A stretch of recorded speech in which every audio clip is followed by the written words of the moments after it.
DJ বাপি presentation. মনে করি এই কাজটা বুঝি করলাম, কেউ বুঝি দেখার নাই, কিন্তু মা যারা দেখার সে তো ঠিকই দেখে। আজ চপল গোপাল ওই বন্ধ দরজার বাইরে কুকর্ম করে মনে মনে ভাবছে কেমন মজা। কালে সকালে হলেই যখন সবাই গড়ে গড়ে গঙ্গা স্নানে যাবে, তখন দেখবে আর বলবে ওই বন্ধ দরজা বন্ধ করে ভিতরে কীর্তন হয় নাকি অপকর্ম হয়। রাতের অন্ধকারে কুকর্ম করে চলে গেল, কেউ কিছু জানতে পারল না, কিন্তু যার জানার সে তো ঠিকই জেনেছে। আজ কীর্তন করতে করতে মহাপ্রভু শ্রীবাসের কণ্ঠ দুটি জড়িয়ে ধরেছে। শ্রীবাস, তুমি একটিবার দরজাটা খুলে দাও, আমি মায়ের কাছে যাব। শ্রীবাস পণ্ডিত বলছে, দয়াময় এখনো তো নিশিপ্রভাত হয়নি, তুমি এখনই চলে যাবে? নিশিপ্রভাত হোক, তখন আমরা সবাই মিলে তোমাকে মায়ের কাছে ফিরিয়ে দেব। শ্রীবাস, আমি বলছি আজ আমার মায়ের জন্য মনটা বড় কাজ, তুমি একটিবার দরজাটা খুলে দাও। শ্রীবাস পণ্ডিত বলছে, বেশ দয়াময়, তবে তুমি এত করে বলছো যখন, আমি দরজাটা খুলে পথটা একটু ঝাড় দিয়ে পরিষ্কার করে আসি। গৌর সুন্দর মনে মনে বলছে, শ্রীবাস তোমাকে আর বলে কষ্ট দেব কেন, তুমি যখন দরজাটা খুলতে যাবে তখনই তো সবই দেখতে পাবে যে আজ কেন আমি মায়ের জন্য মায়ের কাছে যাব বলে ছটফট করছি। শ্রীবাস পণ্ডিত তো কিছু জানে না, সে মনের আনন্দে মুখে গৌর নাম নিয়ে দরজাটা খুলতে চলেছে। গৌর হরিব গৌর হরিব গৌর হরিব গৌর হরিব গৌর হরিব গৌর হরিব গৌর হরিব গৌর হরিব গৌর হরিব গৌর হরিব গৌর হরিব গৌর হরিব এমন কুকর্ম কে করলে গো? আমি তো কারোর কোনোদিনই কোনো ক্ষতি করিনি, তাহলে আমার দ্বারে এমন কুকর্ম কে করলে? সবাই গড়ে গড়ে গঙ্গা স্নানে যাচ্ছে। শ্রীবাস পণ্ডিত সবাইকে ডেকে ডেকে বলছে, গো তোমরা একটিবার এসে দেখে যাও, আমি তো কারোর কোনোদিনই কোনো ক্ষতি করিনি, তাহলে আমার দ্বারে এমনও কুকর্ম কে করলে? পণ্ডিতগণে কেউ শিকা ধরেছে, কেউ পৈতা ধরেছে, অভিশাপে দেব। পরম বৈষ্ণবে শ্রীবাসের দ্বারে যে কুকর্ম করেছে তার নিস্তার নাই, সে জ্বলে পুড়ে ছাই হয়ে যাবে। শ্রীবাস পণ্ডিত বলছে, না গো তোমরা অমন করে অভিশাপ দিও না। আমার কি মনে হয় জানো, যেই কুকর্ম করেছে সে বড় চতুর, সেই কুকর্ম করে আমাকে জানিয়ে দিয়ে গেল, হে শ্রীবাস তুমি যা ভাবছো তা ঠিক নয় গো। আমি জানি তোমার ঘরে পতিত পাবনে দয়াল গৌর হরি আছে, তবু কেন আমি কুকর্ম করলাম জানো? কারণ এই নবদ্বীপে যে আমি এখনো একজন পাষণ্ড পড়ে আছি, তোমার ওই পতিত পাবনীকে বলে আমার মতো পতিতকে তুমি উদ্ধার করে দাও। শ্রীবাস পণ্ডিত বলছে, তুমি কে আমি জানি না, তুমি কোথায় থাকো তাও আমি জানি না, তবে আমি শ্রীবাস এই নবদ্বীপের উদিতমান সূর্যকে আমি সাক্ষী রেখে বলছি, আমার গৌর হরি তোমায় কৃপা করবে, কৃপা করবে, কৃপা করবে।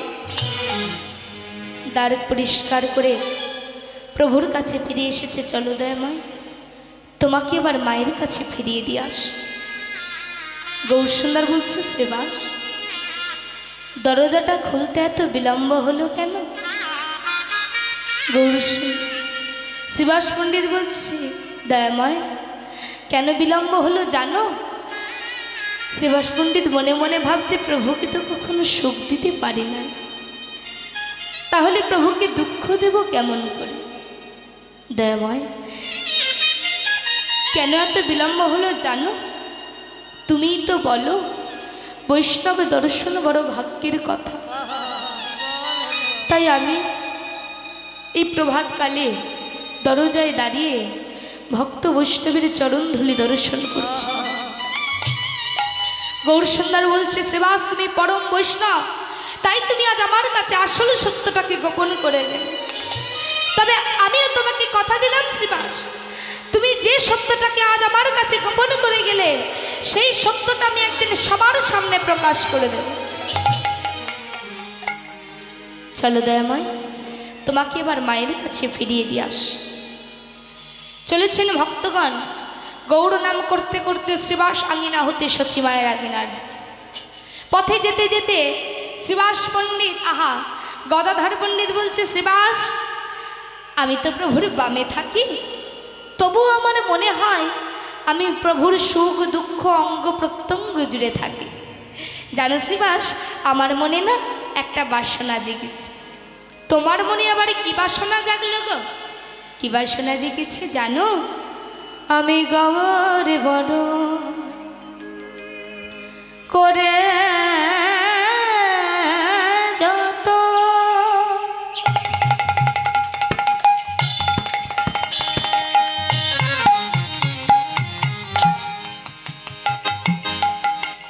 রাখে বহিয়ার মাঝে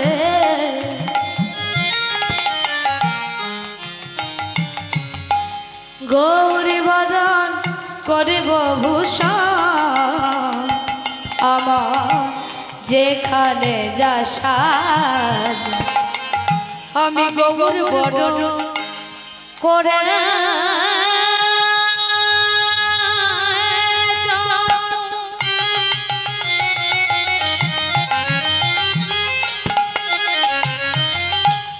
রাখে বহিয়া মাঝে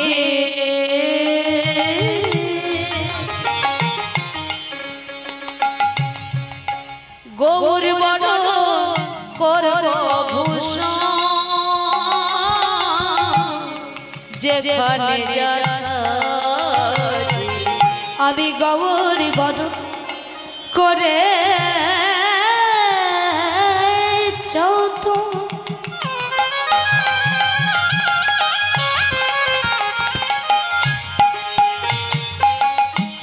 রাখে বহিয়ার মাঝে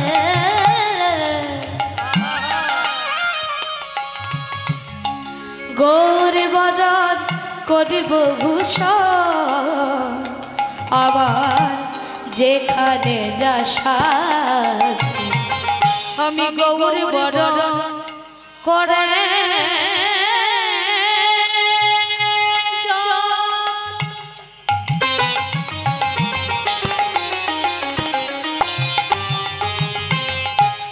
আমি রাখব হিয়ার মাঝে গৌর বদন করব ভূষণ, যেখানে যা সাজ আমি গৌর বদন ফুলের ঝাপা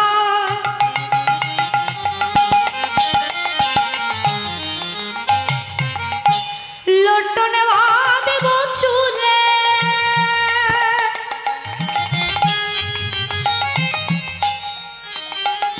হা গৌর বলে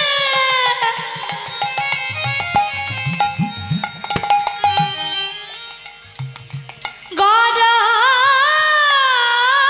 করে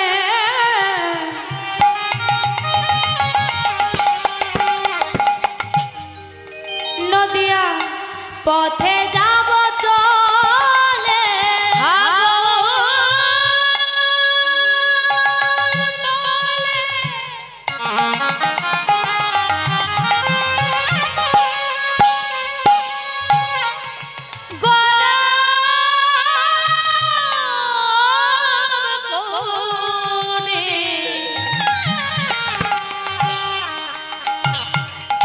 নদিয়ার পথে যাব চলে আহা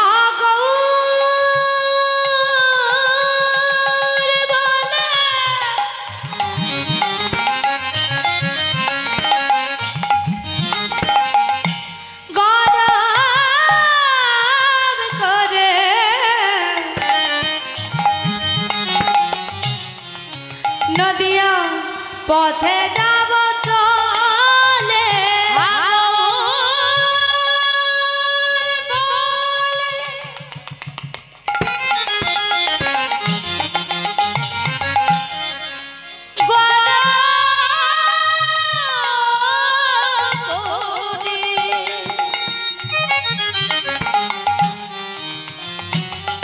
নদিয়ার পথে যাব গৌরী বড়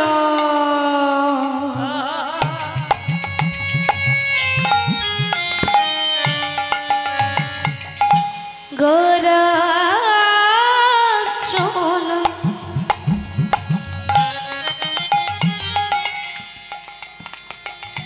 গৌরী বড়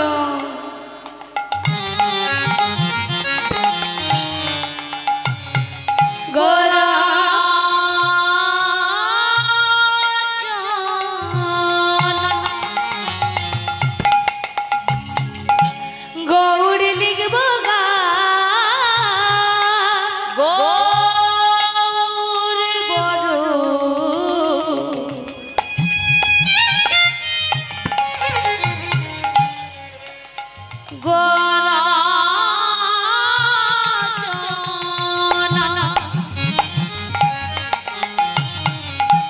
আমি গৌরী লিখিব আহা গৌরী বলে জীবন যৌবন সমর্পিত গৌরী বলে জীবন যৌবন সমর্পিত গৌরী বলে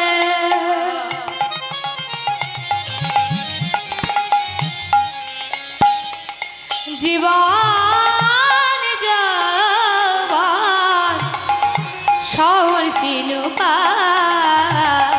গৌরী বলে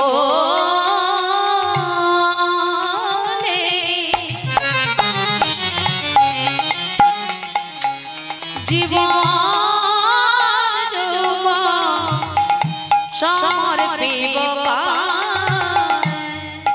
আমার বলতে কিছুই রাখি নাই গো আমার বলতে কিছু রাখি না আমার বলতে কিছুই রাখি নাই গো আমার বলতে কিছু রাখি না আমি ওই চাঁদনে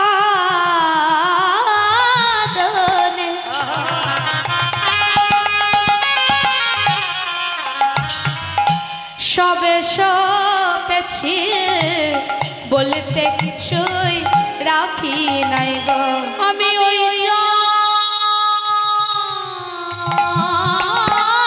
চাঁদনে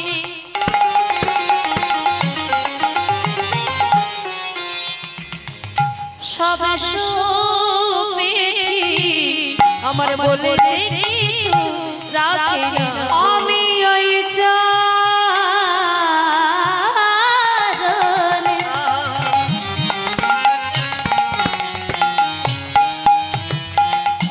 সবে সপেছি বলতে কিছুই রাখি নাই গো আমি ওই চরণে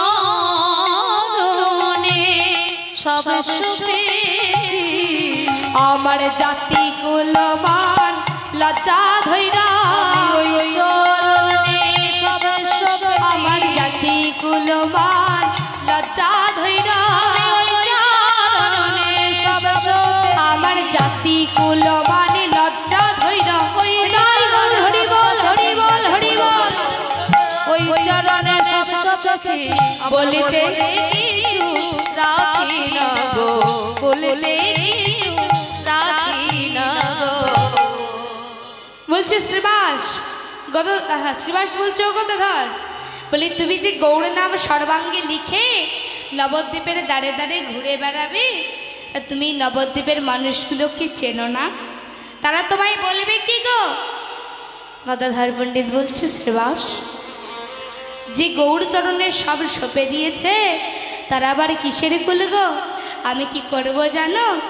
এই কুলের বল পাড়িয়া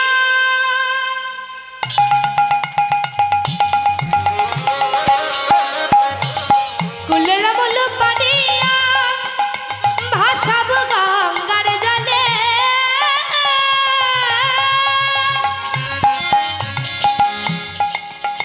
দশলোচন বলে ও গদাধর ঢোকো গিয়া গা।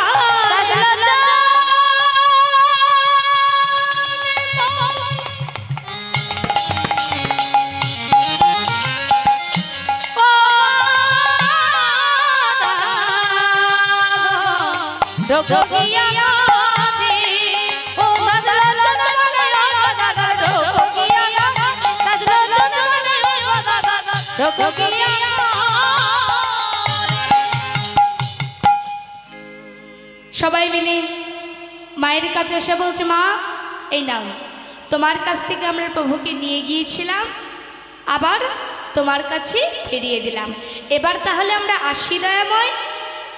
সবাই যে যার ঘরে ফিরে চলে গেল, কিন্তু সেই অত্যাচারের কথাটা কিন্তু কেউ জানতে পারল না। একদিন গেল, 2 দিন গেল, 3 দিন গেল, 4র্থ দিনের সকালবেলায় সেই নরধমে চপল গোপাল ঘুম থেকে উঠেছে। ঘুম থেকে উঠে মা চমকে উঠেছে, কি আমার সর্বাঙ্গে সব কি হয়েছে? নিস্তারিণী, ও নিস্তারিণী, বলি একবার এসে দেখে যাও আমার সর্বাঙ্গে সব কি হয়েছে গো। নিস্তারিণী তাড়াতাড়ি করে ছুটে এসছে, কি তোমার সর্বাঙ্গে সব কি হয়েছে? নিজে না বুঝতে পেরে কবিরাজকে ডেকে বলছে, দেখুন তো কবিরাজ কাকা, আমার স্বামীর সর্বাঙ্গে সব কি হয়েছে? কবিরাজ তাড়াতাড়ি করে ছুটে এসে ওমা একবার দেখেই ছুটে ঘরের বাইরে চলে গেল। কি হলো, আপনি আমার স্বামীকে দেখলেন না? দেখেছি মা, দেখেছি, তুমি ওর সহধর্মিণী, তাই তোমার কাছে আমি মিথ্যা কথা বলবো না। তোমার স্বামীর সর্বাঙ্গে কুষ্ঠ দেখা দিয়েছে। কুষ্ঠ?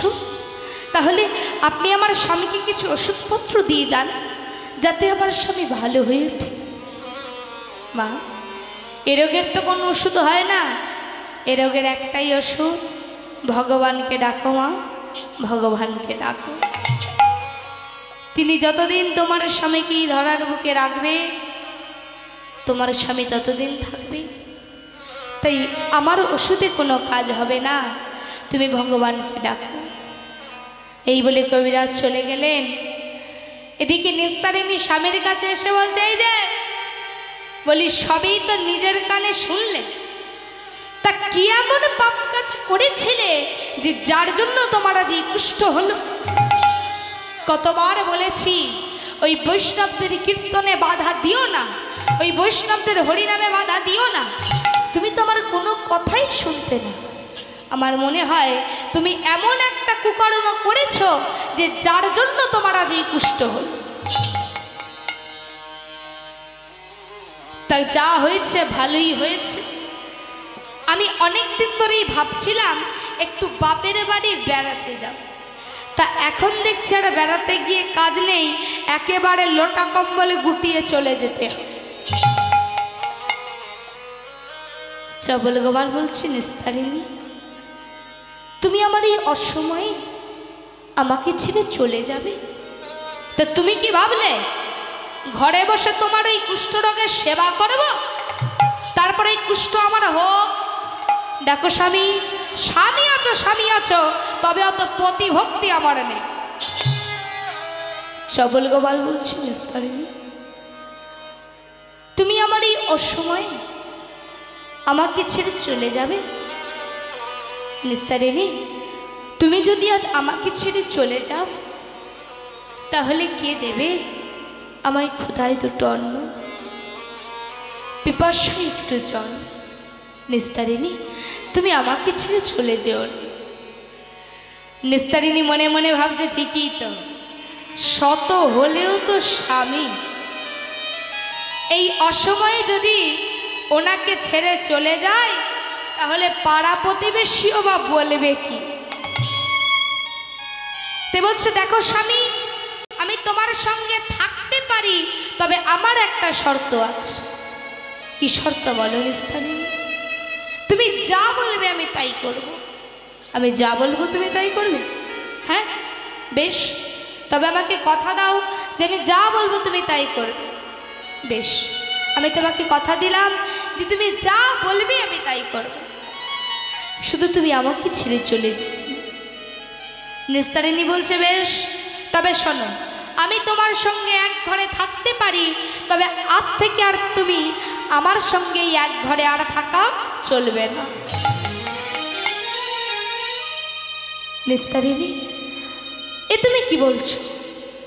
আমার ঘর, আমার বাড়ি, আর আমি থাকতে পারবো না?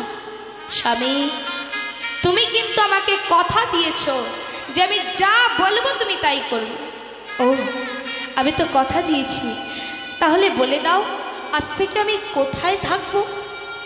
তুমি একটু অপেক্ষা করো, আমি গোয়াল ঘরটা একটু পরিষ্কার করে দিয়ে আসি। তাহলে দেখো না, চপল গোপালের থাকবার জায়গাটা হলো কোথায়? একটা একটা করে ইট দিয়ে যে বিশাল অট্টালিকা তুমি তৈরি করলে, শেষের দিনে সেই অট্টালিকায় তোমার থাকবার জায়গা হবে না। ওমা, একটা ইট জোগাড় করতে মাথার ঘাম পায়ে পড়ে, আর সেই একটা একটা করে ইট দিয়ে যে বিশাল অট্টালিকা তুমি তৈরি করবে, শেষের দিনে সেই অট্টালিকায় তোমার থাকার জায়গা হবে না। ওমা, আমরা শুধু সংসার সংসার করেই মরি, কিন্তু একবারের জন্য চিন্তা করি না যে সংসার শুধু নিতে জানে, সে তোমাকে কিছু দিতে জানে না। তামা আমরা শুধু সংসারকে গুছিয়ে বেড়াই, কিন্তু মা, যতদিন আপনি সংসারকে দুহাত ভরে দিতে পারবেন, ততদিন আপনার সংসারে ভালোবাসার লোকের অভাব হবে না। কিন্তু যেদিন সংসারকে দেবার মতো তোমার কিছু থাকবে না, তখন এই সংসারই তোমাকে লাঠি ঝাঁটা মেরে দূর দূর করে বাড়ি থেকে তাড়িয়ে দেবে। ও মা, আমরা তো শুধু সংসার সংসার করেই মরছি। ওমা, আগে যেমন চিবিয়ে রসটাকে খেয়ে ছিবড়েটা আমরা দূর করে ফেলে দিই, শেষের দিনে আমাদের তেমনই হয়। কারণ সারা জনম যখন আপনার থেকে নিগড়ে সব কিছু বার করা হয়ে যাবে, আর যখন আপনাকে সংসারকে দেওয়ার মতো আর কিছু থাকবে না, তখন আপনাকেও ওই আখের ছিবড়াটার মতো দূর করে ফেলে দেবে। তাই মা, আমরা শুধু আপন আপন করেই মরছি, কিন্তু মহাজানি কি বলছেন? নাই আপন আপন করেছ জানে,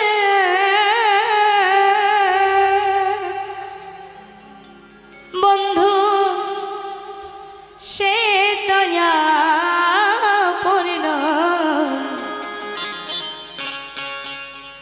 ভবে দু চার দিন দেখা শোনা, সে যে পথের পরিচয়। আপন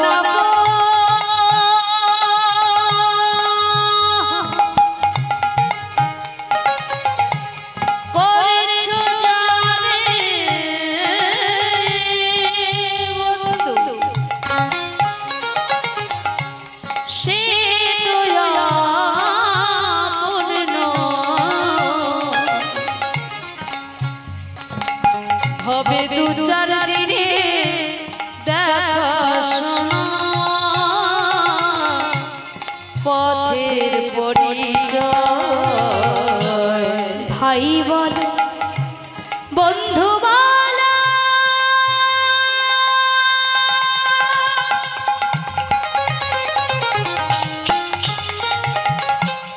মনরে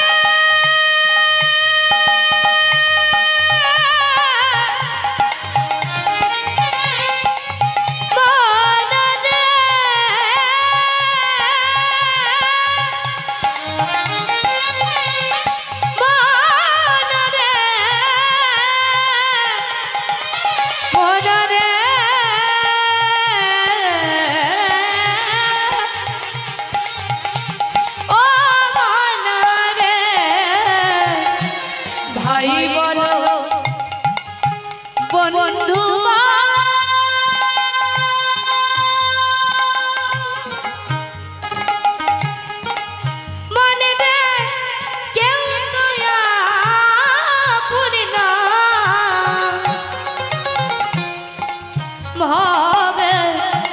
চার দিনে দেখা শোনা পথের পরিচয় মনে রে কেউ তো কারো নয় মনে রে কেউ তো কারো না মনে রে কেউ তো কারো নয় মনে রে কেউ তো কারো নয় ওরে পাগল মা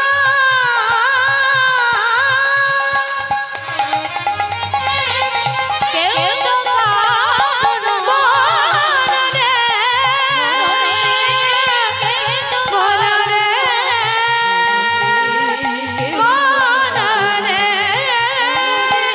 কেউ তো কারো নয় মনে রে কেউ তো কারো নয়।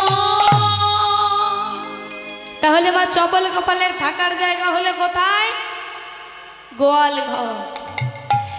যতদিন যায় গোপালের শরীরের বসকাগুলো বেড়ে তাতে পুঁজ রক্ত জমে গেল, শুধু তাও নয় তার মধ্যে আবার ছোট ছোট পোকাও জন্মেছে। আর সেই পোকাগুলো যখন শরীরের পুঁজ রক্তগুলো চুষে চুষে খায় তখন চপল গোপাল চিৎকার করে বলে ওঠে, অসহ্য কীটের কামড় সহিতে না পারি, সহিতে না পারি, দয়া করো দয়া করো ও মাতারা শঙ্করী,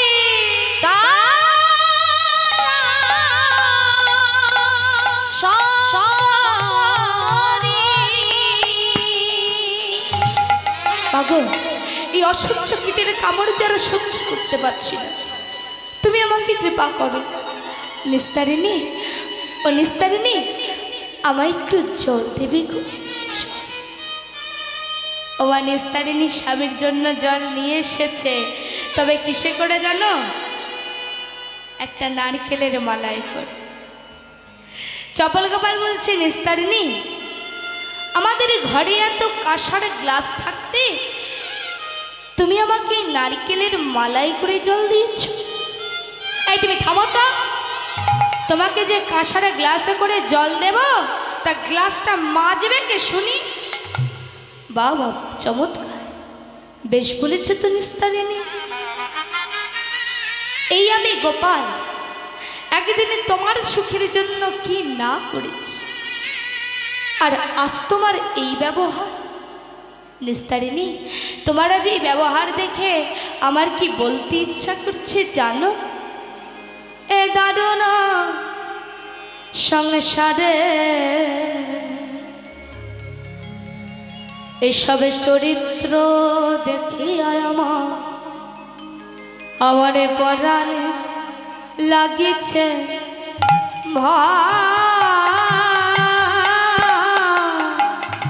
এই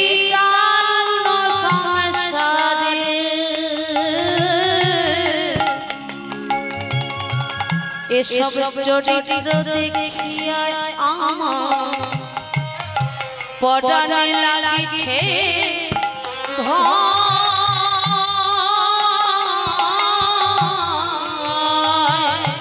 এ দারুণ সংসারে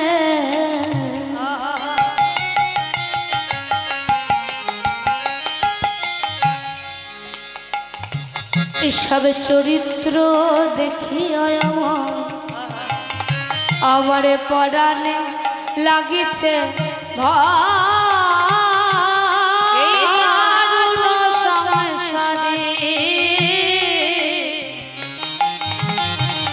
এসব চরিত্র দেখিয়া আমার পরাণে লাগিছে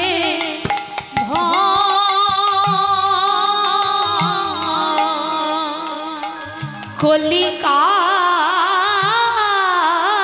সাপের মুখে